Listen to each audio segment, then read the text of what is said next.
Hello everyone, क्या आप एक शासकीय कर्मचारी हैं? यदि हाँ, तो आप जानते ही होंगे कि हमें अपनी समग्र आईडी को आईएफएमएस पोर्टल पर लिंक करना है। तो चलिए, हम आईएफएमएस पोर्टल पर समग्र आईडी को लिंक करके देखते हैं कि हम इसको कैसे लिंक कर सकते हैं। और यदि अभी तक आपने अपनी समग्र आईडी को आईएफएमएस पोर्टल पर लिंक नहीं किया है, तो आप बिल्कुल आसानी से अपनी समग्र आईडी को लिंक कर सकते हैं आईएफएमएस पोर्टल पर। चलिए, तो हम देखते हैं कि समग्र आईडी को आईएफएमएस पोर्टल पर कैसे लिंक कर सकते हैं। तो इसके लिए आपको किसी भी ब्राउज़र में टाइप करना होगा IFMS MP ट्रेजरी, और इसके लिए हमें सबसे पहले ही ये जो वेबसाइट दिखाई देगी उस पर हम क्लिक कर देंगे। जैसे ही हम इस पर क्लिक करेंगे तो हमारे सामने लॉगिन पेज ओपन होके आएगा। इसमें हमें अपनी जो यूज़र आईडी है और पासवर्ड वो डाल करके लॉगिन कर लेना है। हमें ये याद रखना है कि यहाँ पर हमें अपनी जो यूज़र आईडी है वह हमारा 9 अंकों का MP ट्रेजरी कोड होगा, वही हमें यहाँ पर डालना है। उससे हम लॉगिन करेंगे और इसके लिए पासवर्ड हमें बनाना होता है। और यदि आपने अभी तक नहीं बनाया है तो इसके लिए मैं आपको एक सेपरेट वीडियो उपलब्ध करा दूंगी, जिसे देख कर के आप अपना पासवर्ड सेट कर सकते हैं। चलिए, अभी हम लॉगिन कर लेते हैं।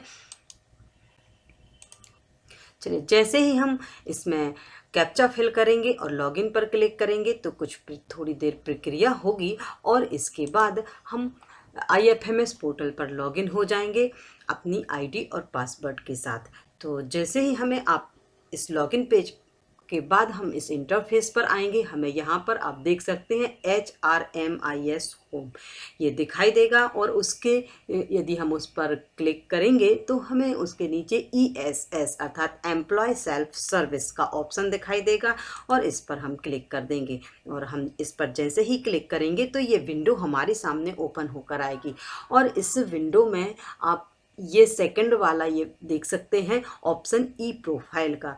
ई प्रोफाइल में हम सबसे नीचे का जो ऑप्शन है ये हम देख सकते हैं कि यहाँ पर समग्र आईडी लिंकिंग का ऑप्शन दिया गया है, और हम समग्र आईडी लिंकिंग पर क्लिक करेंगे। और जैसे ही हम इस पर क्लिक करेंगे तो हमारे सामने ये दूसरा विंडो ओपन होके आएगा, और यहाँ पर employee, name of employee, date of birth, employee की सारी डिटेल है जो ओपन होकर के आ जाएगी। यहाँ पर हमारा mobile number, registered mobile number भी यहाँ पर हमें दिखाई देगा, और इसके नीचे एम्प्लॉय डिटेल्स एज पर समग्र की हमें यहाँ पर जानकारी फिल करनी होगी। हालांकि हमें यहाँ पर समग्र आईडी ही यहाँ पर फिल करनी है, बाकी डिटेल इसमें ओपन होके आ जाएगी। तो यहाँ पर हम अपनी समग्र आईडी फिल कर देते हैं।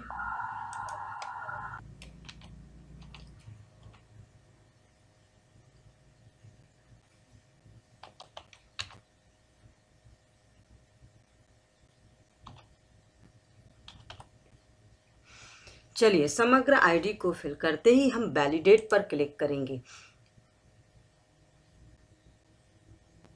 जैसे ही हमने वैलिडेट पर क्लिक किया है तो हमारा जो रजिस्टर्ड मोबाइल नंबर है उस पर OTP सेंड होगा। कहो ना। चलिए, OTP प्राप्त होते ही हमें यहाँ पर OTP फिल करना होगा, जो कि मेरा OTP आ गया है, जिसको मैं फिल कर देती हूँ।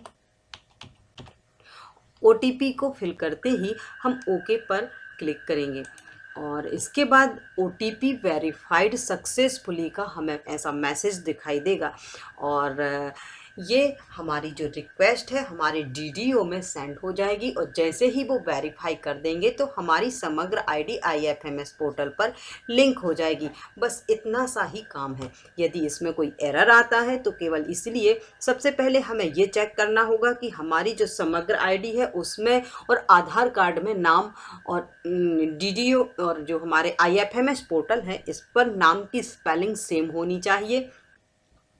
और समग्र आईडी की केवाईसी होना ही होना चाहिए। यदि आपकी समग्र आईडी की केवाईसी नहीं हुई है तो उसे बिल्कुल आसान तरीके से हम अपने मोबाइल या कंप्यूटर लैपटॉप से कर सकते हैं, जिसका सेपरेट वीडियो मैंने बनाया हुआ है। आप उसे देख करके अपनी जो समग्र आईडी है उसकी केवाईसी कर सकते हैं। और यदि आप चेक करना चाहते हैं कि क्या आपकी समग्र आईडी की केवाईसी है अथवा नहीं, उसका भी वीडियो मैंने बनाया हुआ है। उसे देख करके आप पहले चेक कर लें कि क्या आपकी समग्र आईडी की केवाईसी है अथवा नहीं। और यदि नहीं है तो पहले आप केवाईसी कर लें, उसी के बाद ही समग्र आईडी को आप लिंक करें, तो आपकी समग्र आईडी IFMS पोर्टल पर आसानी से लिंक हो जाएगी।